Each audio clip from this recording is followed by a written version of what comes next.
प्रिय छात्रों, आज का जो हमारा टॉपिक्स है वह है प्रधानमंत्री और मंत्रिपरिषद। और इस टॉपिक्स में हम लोग देखेंगे कि प्रधानमंत्री और मंत्रिपरिषद के बारे में संविधान में क्या व्यवस्था किया गया है और इस तरह के टॉपिक्स से किस तरह का सवाल किसी भी प्रतियोगिता परीक्षा में पूछा जाता रहा है। तो प्रिय छात्रों, जैसा कि हम लोग जानते हैं कि आज के ज़माने में राजतंत्र का युग रहा नहीं, बल्कि आजकल पूरी दुनिया में लोकतंत्र की धूम है। और इस लोकतांत्रिक व्यवस्था में सामान्यतः दो तरह की शासन व्यवस्था देखी जाती है। एक जो है वह राष्ट्रपति शासन प्रणाली है और दूसरी जो व्यवस्था है वह संसदीय व्यवस्था है। तो दुनिया के कुछ ऐसे देश हैं जिनका उदाहरण इस दोनों तरह की व्यवस्था के बारे में लिया जा सकता है। अमेरिका में जो है वह राष्ट्रपति शासन प्रणाली है। कहने का मतलब कि वहाँ का जो राष्ट्रपति होता है वह देश का संवैधानिक प्रधान भी होता है, मतलब राज्य का भी प्रधान होता है और सरकार का भी प्रमुख होता है। लेकिन जो है संसदीय व्यवस्था का एक दूसरा सुंदर उदाहरण वाला देश है वह है ब्रिटेन। तो ब्रिटेन में जो है संसदीय व्यवस्था है और ब्रिटेन में जो है वहाँ का संवैधानिक प्रधान, वहाँ का क्राउन मतलब कि महारानी होती है, जबकि शासन का प्रधान, वास्तविक प्रधान शासन का अगर देखा जाए तो वहाँ का प्रधानमंत्री और उसका मंत्रिपरिषद होता है। हमारा जब संविधान बन रहा था तो उस समय सवाल उठा था कि हमारे देश में आधुनिक लोकतांत्रिक व्यवस्था की कौन सी शासन प्रणाली अपनाया जाए, मतलब राष्ट्रपति शासन प्रणाली या संसदीय शासन प्रणाली। तो बहस के बाद यह तय हुआ कि हमारे देश में संसदीय प्रणाली अपनाया जाए। और हम जानते हैं कि हमारा जो संविधान बना उस पर सर्वाधिक प्रभाव ब्रिटिश संविधान का पड़ा है। तो यही वजह है कि ब्रिटेन में जो संसदीय व्यवस्था है वही संसदीय व्यवस्था हमारे देश में अपना लिया गया। तो अब जब हमारे देश में संसदीय व्यवस्था अपना लिया गया है तो संसदीय व्यवस्था का कुछ मुख्य लक्षण होता है। अगर उस मुख्य लक्षण को हम लोग समझ लें तो प्रधानमंत्री और मंत्रिपरिषद के बारे में जो हमारे देश के संविधान में व्यवस्था है उसके बारे में हम लोग आसानी से समझ सकते हैं। तो संसदीय व्यवस्था का जो लक्षण होता है उसमें से सबसे एक प्रधान लक्षण है कि जो है देश का एक संवैधानिक प्रधान होता है। मतलब क्या कि नाम मात्र का प्रधान होता है और जो है देश का जो वास्तविक प्रधान होता है वो प्रधानमंत्री और उसका मंत्रिपरिषद होता है। कहने का मतलब कि राज्य का प्रधान राष्ट्रपति होता है हमारे देश में, जबकि सरकार का प्रधान जो है वह प्रधानमंत्री होता है। तो संसदीय व्यवस्था की एक ये महत्वपूर्ण जो है सो लक्षण। दूसरा जो एक महत्वपूर्ण लक्षण होता है कि विधायिका मतलब व्यवस्थापिका मतलब क्या, संसद और असेंबली और कार्यपालिका के साथ मतलब कि सरकार के साथ एक जो है सो काफ़ी गहरा संबंध होता है। कहने का मतलब क्या है कि विधायिका मतलब क्या, संसद में जिस व्यक्ति को, जिस दल के नेता को बहुमत प्राप्त होगा चुनाव के बाद, वह उसी दल का नेता हमारे देश में प्रधानमंत्री हो सकता है। तो यही हुआ विधायिका और कार्यपालिका के बीच गहरा संबंध होना। उसके बाद जो है मंत्रिपरिषद जो होता है, काउंसिल ऑफ मिनिस्टर जो होता है, वह संसद के निचले सदन के प्रति, संसद का निचला सदन मतलब जनता का सदन। जनता का सदन हम लोग जानते हैं कि हमारे देश में लोकसभा को कहा जाता है। तो मंत्रिपरिषद जो होता है वह लोकसभा के प्रति सामूहिक रूप से जिम्मेदार होता है। लोकसभा के प्रति सामूहिक रूप से जिम्मेदार होने का मतलब कि चाहे एक मंत्री हो या प्रधानमंत्री हो, अगर उसके खिलाफ जो है लोकसभा में अविश्वास प्रस्ताव पारित हो जाता है तो पूरी सरकार गिर जाती है। यही हुआ कि मंत्रिपरिषद का सामूहिक रूप से लोकसभा के प्रति जिम्मेदार होना। उसके बाद जो है पूरी शासन व्यवस्था पर प्रधानमंत्री का नियंत्रण होता है, नेतृत्व होता है। यह भी एक जो है सो इस संसदीय व्यवस्था का लक्षण है। और जो मंत्रिमंडल होता है उसका जो कार्य होता है वह गोपनीय रखा जाता है। तो ये संसदीय व्यवस्था का लक्षण होता है। अब उसी लक्षण के आधार पर हम अपने देश के संविधान में प्रधानमंत्री और उसके मंत्रिपरिषद की हैसियत को देखेंगे कि संविधान में इन लोगों के बारे में क्या व्यवस्था किया गया है। वैसे प्रधानमंत्री और उनके मंत्रिपरिषद के सदस्यों की नियुक्ति और स्थिति के बारे में बहुत ही कम चर्चा किया गया है। मात्र संविधान के अनुच्छेद जो है 74, 75 और 78 में जो है आपको प्रधानमंत्री के बारे में चर्चा है और मंत्रिपरिषद के बारे में एक और अनुच्छेद जुड़ जाता है, वह अनुच्छेद है 77। तो प्रधानमंत्री के बारे में संविधान में केवल 3 जगह उनकी नियुक्ति और स्थिति के बारे में चर्चा। याद रखेंगे, अगर किसी एग्जाम में पूछेगा कि प्रधानमंत्री की नियुक्ति और उनकी स्थिति के बारे में संविधान के कितने अनुच्छेद में चर्चा है या किन किन अनुच्छेद में चर्चा है, तो याद रखिएगा कि संविधान का अनुच्छेद 74, 75 और 78 में प्रधानमंत्री की नियुक्ति और स्थिति के बारे में चर्चा है। और अगर पूछेगा कि मंत्रिपरिषद के बारे में कहाँ पर चर्चा, कितने अनुच्छेद में चर्चा है और किस किस अनुच्छेद में चर्चा है, तो 4 अनुच्छेद में, एक अनुच्छेद 74, दूसरा 75, तीसरा जो है 77 और चौथा जो है वो 78। तो बहुत ही संक्षेप में चर्चा है और बहुत कम जगहों पर कुल मिलाकर के हम कहें कि इन लोगों के बारे में चर्चा है। दरअसल प्रधानमंत्री और मंत्रिपरिषद की स्थिति और नियुक्ति और हैसियत के बारे में संविधान में जो इतना कम चर्चा किया गया है उसका वजह यह रहा है कि इन लोगों के बारे में व्यवहारिकता पर ज़्यादा ध्यान दिया गया है। सैद्धांतिक पक्षों पर कम चर्चा है संविधान में, व्यवहारिकता पर चर्चा है कि जिस तरह की संसदीय व्यवस्था में लक्षण होता है, सिस्टम होता है, वह स्वतः हमारे देश में अपनाया जाएगा, व्यवहार में उसे ही जो है आकार मिलता हुआ दिखाई पड़ेगा। तो इस तरह से व्यवहारिकता पर ज़्यादा जोर दिया गया, सैद्धांतिक पक्ष पर कम जो है ध्यान दिया गया संविधान निर्माताओं के द्वारा हमारे संविधान में। तो अब हम लोग देखें कि जो है प्रधानमंत्री और उसके मंत्रिपरिषद के बारे में पहला जो अनुच्छेद है 74, वह क्या कहता है? वह कहता है कि राष्ट्रपति को सहायता और सलाह देने के लिए एक मंत्रिपरिषद होगी।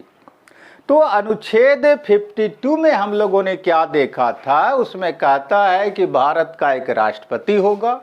और अनुच्छेद 53 क्या कहता है कि राष्ट्रपति कार्यपालिका का प्रधान होगा और वह अपने इस अधिकार का प्रयोग चाहे तो स्वयं करेगा या अपने अधीनस्थ अधिकारियों के माध्यम से करेगा। तो यहाँ पर उसका अधीनस्थ अधिकारी यही मंत्रिपरिषद हो गया कि जो कि राजनीतिक कार्यपालिका कहलाता है। मंत्रिपरिषद को राजनीतिक कार्यपालिका कहा जाता है। तो 74 अनुच्छेद 53 में जो प्रावधान किया गया है उसी को और क्लियर करता है और यहाँ पर कहता है कि राष्ट्रपति को सहायता और सलाह देने के लिए एक मंत्रिपरिषद होगी। अब है कि यह जो मंत्रिपरिषद होगी तो कहता है राष्ट्रपति को यह सहायता करेगा अपने कामों में और राष्ट्रपति को सलाह भी देगा। तो इसी में कई फिर प्रोविज़न है। तो इसमें प्रोविज़न है कि कहता है कि राष्ट्रपति को जो मंत्रिपरिषद सलाह देगा उस सलाह को राष्ट्रपति एक बार वापस कर सकता है और अगर दोबारा जो है वो सलाह दे दिया मंत्रिपरिषद, फिर वही सलाह दोबारा भेज दिया राष्ट्रपति के पास, तो राष्ट्रपति को उस सलाह को स्वीकार करना होगा।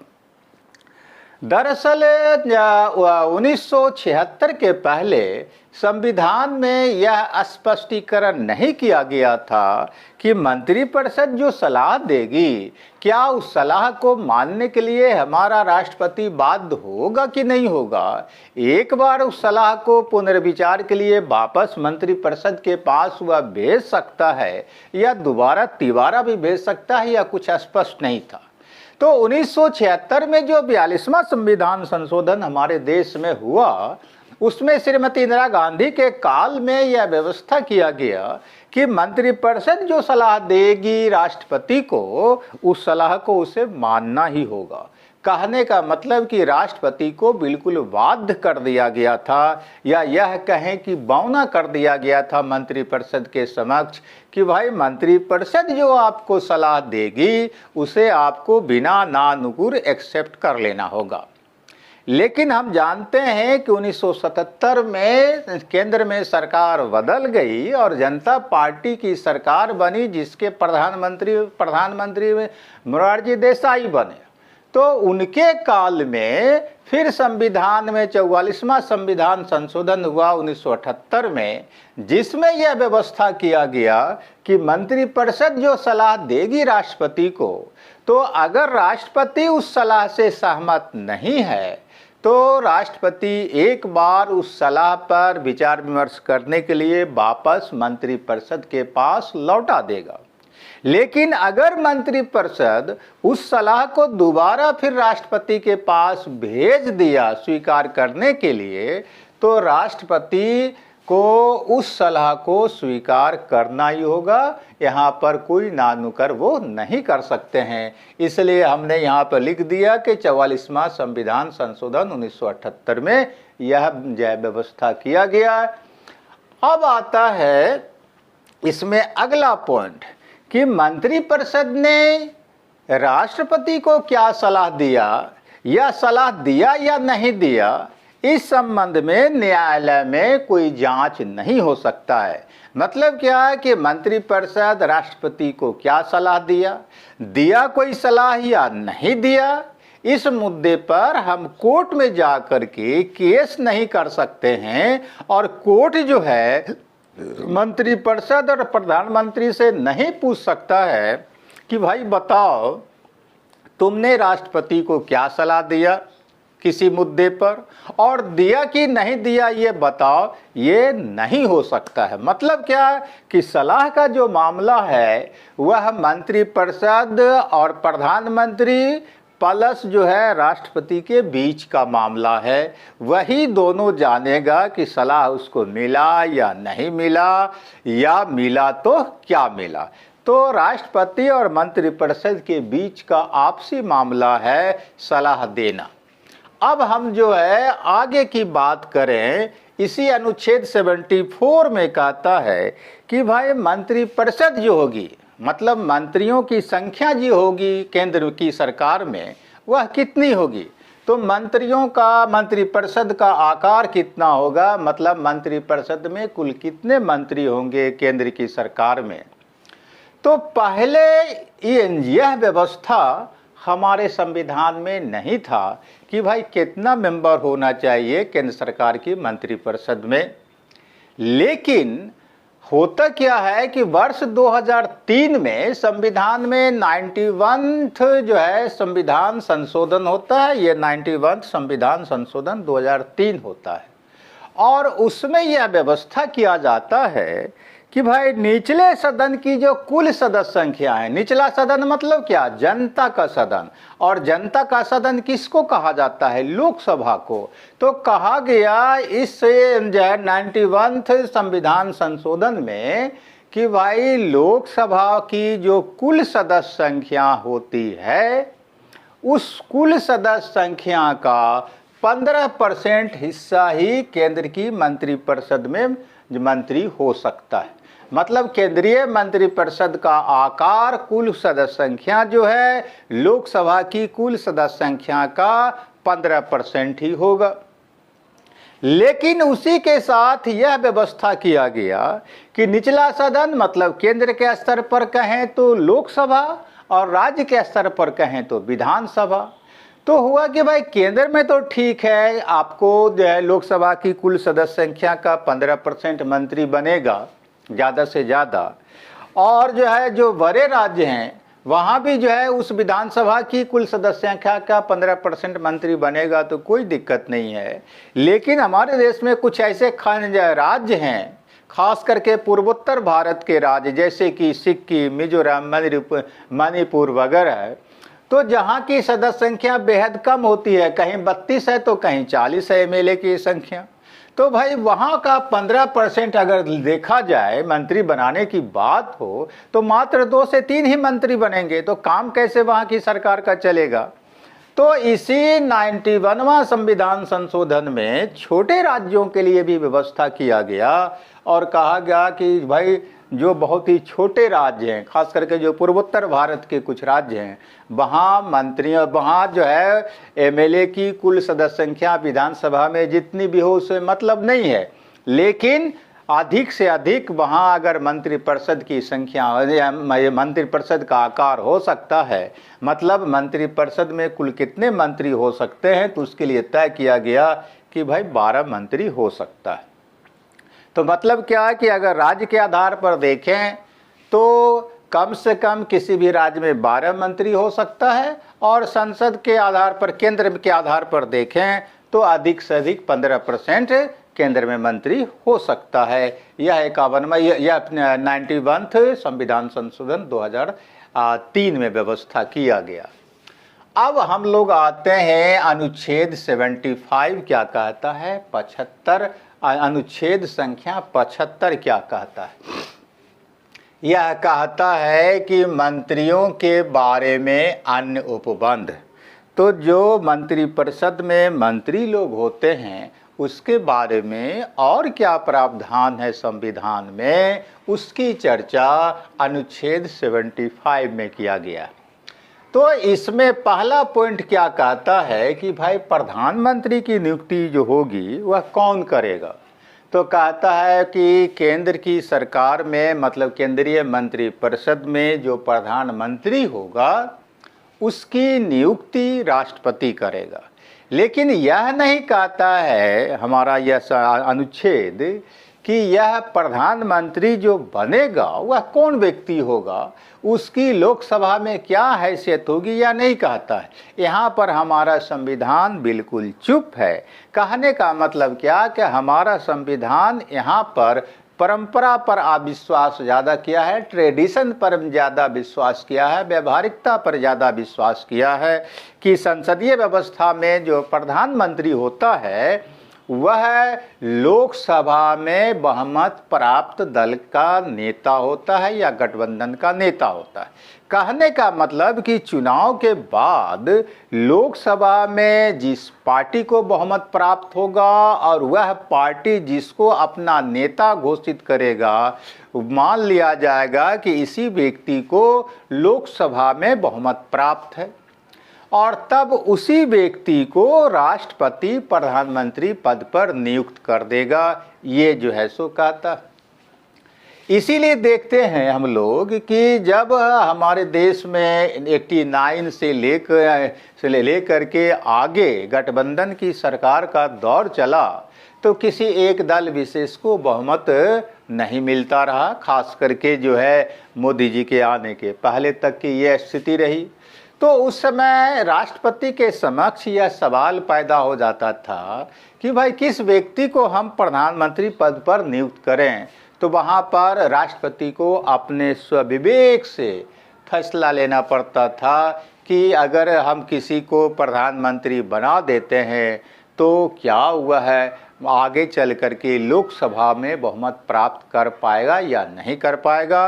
तो इस स्थिति में कभी देखा गया कि राष्ट्रपति लोकसभा में ज़्यादा संख्या में जिस पार्टी का एमपी होता था उसके नेता को प्रधानमंत्री गुंजाइशों नियुक्त कर दिया, या कभी कभी ऐसा देखा गया कि जिस नेता के बहुत कम समर्थक लोकसभा में होते थे उसको भी प्रधानमंत्री पद पर नियुक्त कर दिया। इसके लिए जो है हमारे देश की राजनीति में काफ़ी विवाद भी होता रहा, राष्ट्रपति के इन कार्यों की आलोचना भी होती रही। लेकिन यहाँ पर राष्ट्रपति गलत नहीं होता रहा, क्योंकि यहाँ पर वह अपने विवेक से फैसला लेता है कि आखिर किसको प्रधानमंत्री बना दें जो आगे चल कर के लोकसभा में बहुमत प्राप्त कर लेगा। अब दूसरा है इसी में पॉइंट कि अगर प्रधानमंत्री की नियुक्ति कर दिया राष्ट्रपति, तब जो है अन्य मंत्रियों की नियुक्ति कैसे और कौन करेगा। तो कहता है कि अन्य मंत्रियों की नियुक्ति प्रधानमंत्री की सलाह पर राष्ट्रपति करेगा। कहने का मतलब क्या है कि जब प्रधानमंत्री पद पर राष्ट्रपति किसी व्यक्ति को नियुक्त कर देगा, तब जो दूसरे मंत्री होंगे, मतलब मंत्रिपरिषद के जो अन्य सदस्य होंगे, उनकी नियुक्ति राष्ट्रपति अपने विवेक के, अपने समझ के आधार पर नहीं कर सकता है, बल्कि उस हालत में तब क्या होगा कि प्रधानमंत्री सलाह देगा, एक नाम का सुझाव देगा कि अमुक अमुक व्यक्ति को आप मंत्री पद पर नियुक्त कर दीजिए। तो नतीजा क्या होगा कि राष्ट्रपति प्रधानमंत्री के द्वारा जो लिस्ट दिया जाएगा उसको हम जो है मंत्री पद पर नियुक्त कर देगा। ये व्यवस्था है। अगला है कि जो है मंत्री राष्ट्रपति के प्रसाद पर्यंत अपने पद पर रहेंगे। तो जो इस तरह से मंत्री बन गया वह जो है कब तक मंत्री पद पर रह सकता है। तो कहता है कि कोई भी पर्सनल जो मंत्री होगा वह राष्ट्रपति के प्रसाद पर्यंत को संविधान में during the pleaser of the president कहा गया है। मतलब क्या कि राष्ट्रपति की इच्छा पर कोई भी मंत्री अपने पद पर बना रहेगा। मतलब जब तक राष्ट्रपति का आशीर्वाद किसी मंत्री को प्राप्त है तब तक वह मंत्री अपने पद पर बना रहेगा। जिस दिन राष्ट्रपति का आशीर्वाद समाप्त हुआ उस दिन किसी मंत्री को अपने पद से हट जाना होगा। कहने का मतलब क्या है कि हम लोग जो देखते हैं कि कहा जाता है कि अमुक जैसो मंत्री को पद से हटा दिया गया। तो कौन हटाता है? राष्ट्रपति हटाता है। लेकिन इसकी सलाह कौन देता है? प्रधानमंत्री सलाह देता है राष्ट्रपति को कि भाई अमुक मंत्री को आप हटाने की घोषणा कर दीजिए।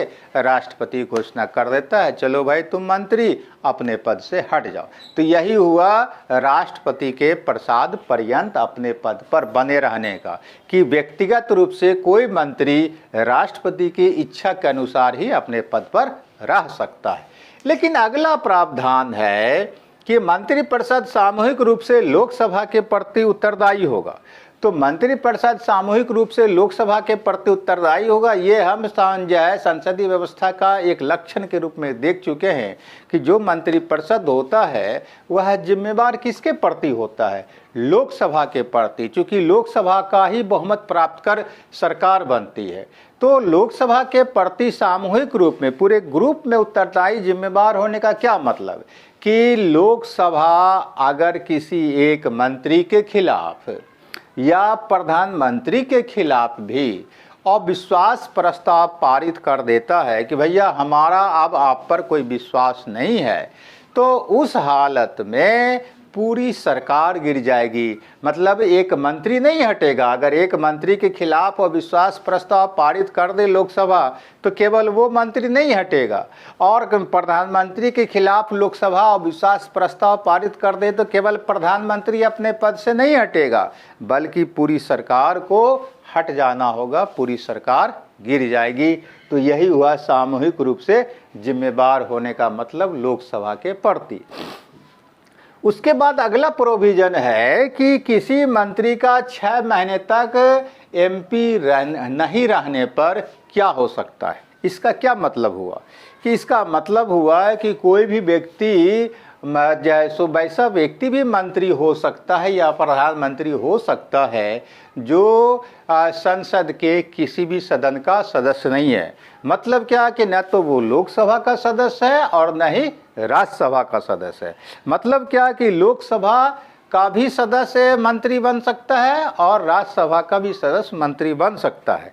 लेकिन अगर जो है न तो वो लोकसभा का सदस्य है और न ही राज्यसभा का सदस्य है, तो उस हालत में क्या वो मंत्री प्रधानमंत्री बन सकता है? तो हमारा ये जो संविधान का 6ठा पॉइंट है वो कहता है, उसके निष्कर्ष के मुताबिक हाँ बन तो सकता है, लेकिन ज़्यादा से ज़्यादा मैक्सिमम कितने दिन तक वो मंत्री बन सकता है बिना एमपी बने हुए? तो कहता है 6 महीने तक। और जब 6 महीना बीत जाएगा तो उस हालत में अगर वो किसी सदन का सदस्य नहीं बना, मतलब क्या कि न तो वो लोकसभा का सदस्य बना और न ही राज्यसभा का सदस्य बना, तो उस हालत में 6 महीने के बाद उसका मंत्री पद जो है समाप्त हो जाएगा। अब सवाल उठता है कि ऐसा भी तो हो सकता है कि बिना एमपी बने न तो हम राज्यसभा के एमपी बने और न लोकसभा के एमपी बने, और हम 6 महीना तक मंत्री या प्रधानमंत्री रह गए और 6 महीना पूरा गया और उसके बाद भी हम जो है एमपी नहीं बन सके, तो ठीक है, अगले दिन हम जब मंत्री नहीं रहेंगे, हट जाएंगे अपने मंत्री पद से, लेकिन एक दिन के बाद फिर हम मंत्री बन जाएंगे और फिर 6 महीना तो बिना एमपी बने रह ही सकते हैं। तो ये तो हो सकता है, और ऐसा हमारे देश में कई बार राजनीतिक क्षेत्र में समस्या पैदा भी हुआ। तो इस संबंध में एक केस हुआ सुप्रीम कोर्ट में। वो केस कहलाया तेज प्रकाश सिंह का मामला। तो सुप्रीम कोर्ट ने इस तेज प्रकाश सिंह के मामले में फैसला देते हुए कहा कि भाई अगर कोई मंत्री 6 महीने तक एमपी नहीं बन सका तो 6 महीने के बाद उसका पद तो समाप्त होगा ही, उसके बाद फिर वो तब तक मंत्री नहीं बन सकता है जब तक कि वो एमपी नहीं बन जाता है। मतलब क्या, 6 महीने के बाद एक दिन हम जो है मंत्री से हट गए अगले दिन, और उसके बाद फिर हम मंत्री नहीं बन सकते हैं 6 महीने के लिए। सुप्रीम कोर्ट ने इस तेज प्रकाश सिंह के मामले में कहा कि भाई एक बार तो आप बन गए, लेकिन 6 महीने के बाद अगर आप एमपी नहीं बन सके तो उसके बाद आप तब तक फिर मंत्री नहीं बन सकते हैं जब तक कि आप एमपी नहीं बन जाते। तो ये हो गया। उसके बाद अगला पॉइंट है कि जो है मंत्री का वेतन कितना होता है। तो कहा गया है संविधान के अनुच्छेद 75 में कि भाई संसद कानून बना करके तय करेगी कि किसी भी मंत्री का समय समय पर क्या और कितना वेतन और सुविधा होगा। उसके बाद अनुच्छेद 77 क्या कहता है? तो कहता है कि भारत सरकार का जो कार्य होगा वो किसके नाम से संपन्न माना जाएगा।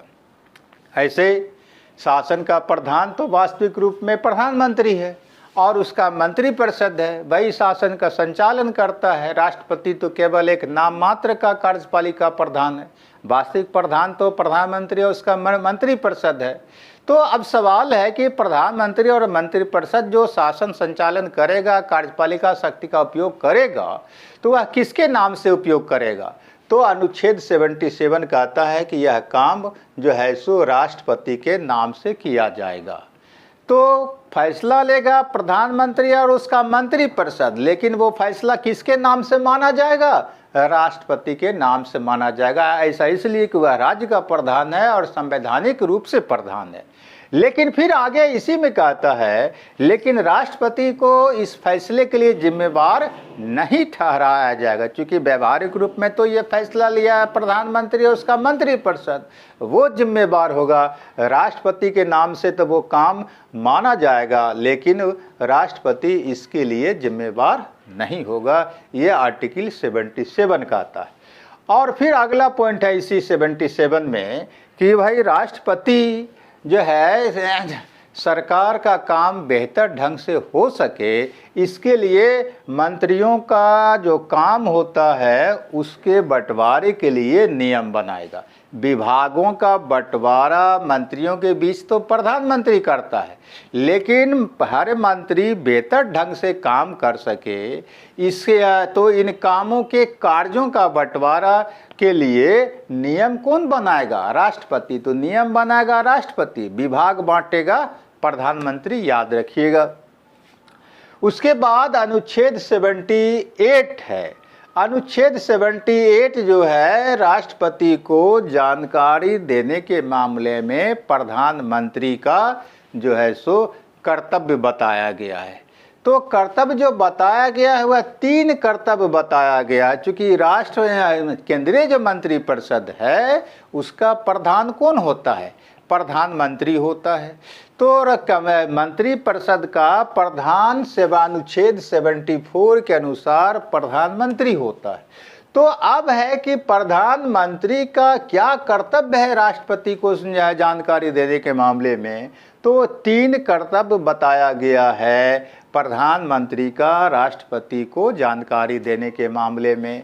वो क्या 3 कर्तव्य है कि पहला है कि केंद्र सरकार की मतलब संघीय सरकार की जो प्रशासन और विधि के मामलों में मंत्रिपरिषद फैसला लेती है उस फैसले से समय समय पर राष्ट्रपति को अवगत कराते रहना, ये प्रधानमंत्री का एक कर्तव्य है। मतलब क्या है कहने का कि केंद्र में जो मंत्रिपरिषद होती है वह जो है समय समय पर प्रशासन और कानून के मुद्दे पर फैसला लेती है और वही फैसला जो है सरकार का फैसला माना जाता है।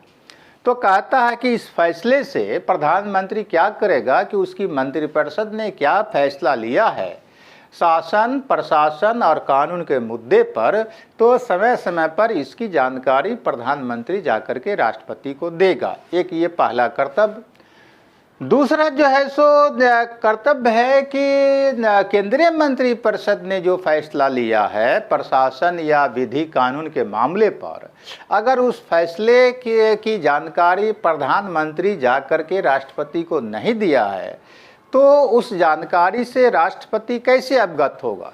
तो दूसरा पॉइंट कहता है कि केंद्रीय मंत्रिपरिषद के द्वारा जो फैसला लिया गया प्रशासन और कानून के मुद्दे पर, अगर उस फैसले की जानकारी राष्ट्रपति लेना चाहेगा तो प्रधानमंत्री का यह कर्तव्य होगा, ड्यूटी होगा कि उस फैसले की जानकारी अगर राष्ट्रपति मांग दिया है तो जाकर के राष्ट्रपति को उपलब्ध करा दे। ये दूसरा कर्तव्य हो गया प्रधानमंत्री का। और तीसरा कर्तव्य है कि किसी विषय के मामले पर किसी मंत्री ने व्यक्तिगत रूप से अपने विभाग के मामले पर फैसला ले लिया है, लेकिन उस मंत्री के द्वारा तो फैसला ले लिया गया लेकिन मंत्रिपरिषद में उस पर बहस नहीं हुआ। क्योंकि किसी मंत्री के द्वारा व्यक्तिगत रूप से नीतिगत किसी मुद्दे पर फैसला लेना सरकार का फैसला नहीं माना जाता है जब तक उस मंत्री के द्वारा लिए गए फैसले पर बहस और जो है पारित ना हो जाए मंत्रिपरिषद की बैठक में। तो मान लीजिए हम मंत्री हैं, हम किसी विषय पर फैसला ले लिए, लेकिन वो हमारा व्यक्तिगत मंत्री होने के नाते फैसला सरकार का फैसला नहीं माना जाएगा और हमारा जो फैसला होगा उस पर बहस होगा मंत्रिपरिषद की बैठक में, मतलब सारे मंत्रियों की बैठक में, और उसमें जब वो पास हो जाएगा तब माना जाएगा सरकार का फैसला है। तो कहता है तीसरा पॉइंट कि अगर किसी मंत्री ने फैसला ले लिया लेकिन उस फैसले पर मंत्रिपरिषद में अब तक विचार विमर्श नहीं हुआ है तो तब क्या हो सकता है? तो कहता है कि वैसी हालत में राष्ट्रपति आग्रह करेगा प्रधानमंत्री से कि भाई अमुक मंत्री ने अपने जैसों की विभाग के किसी विषय पर जो व्यक्तिगत रूप से फैसला ले लिया है उस पर आप विचार विमर्श मंत्रिपरिषद में करवाइए। और जब ऐसा राष्ट्रपति कह देगा तब प्रधानमंत्री अपने मंत्रिपरिषद में उस मंत्री के द्वारा ले गए फैसले को विचार विमर्श के लिए रखवाएगा। तो ये 3 तरह का कर्तव्य जैसो है राष्ट्रपति को जानकारी देने के मामले में अनुच्छेद 78 के अंतर्गत। तो याद रखिएगा प्रधानमंत्री की नियुक्ति और स्थिति के बारे में 3 अनुच्छेद में चर्चा, अनुच्छेद 74, अनुच्छेद 75 और अनुच्छेद 78। और राष्ट्रपति को जानकारी देने के मामले में भी अनुच्छेद 78 के अंतर्गत प्रधानमंत्री का 3 कर्तव्य। पहला कि मंत्रिपरिषद ने जो फैसला लिया उसकी जानकारी राष्ट्रपति को दे। दूसरा, मंत्रिपरिषद ने जो फैसला लिया अगर उस फैसले की जानकारी राष्ट्रपति को उपलब्ध नहीं हुआ है तो राष्ट्रपति प्रधानमंत्री से कह सकता है कि भाई आपका मंत्रिपरिषद ने जो फैसला लिया उसकी जानकारी हमको दीजिए, और तब उस जानकारी को राष्ट्रपति को देना। और तीसरा कर्तव्य है कि किसी मंत्री के द्वारा जो व्यक्तिगत रूप से फैसला ले लिया गया है उस फैसले को मंत्रिपरिषद में विचार विमर्श के लिए रखवाना राष्ट्रपति के कहने पर। तो 3 कर्तव्य 3 अनुच्छेद में प्रधानमंत्री की चर्चा। तो ये कुल मिलाकर के जो है प्रधानमंत्री और मंत्रिपरिषद की नियुक्ति और स्थिति हैसियत के बारे में संविधान में चर्चा है। अब जो है इसके बाद के क्लास, मतलब कल रात 8 बजे के क्लास में हम लोग फिर मिलेंगे और उसमें देखेंगे मंत्रिपरिषद के टाइप्स के बारे में, प्रकार के बारे में कि मंत्रिपरिषद कितने प्रकार का होता है।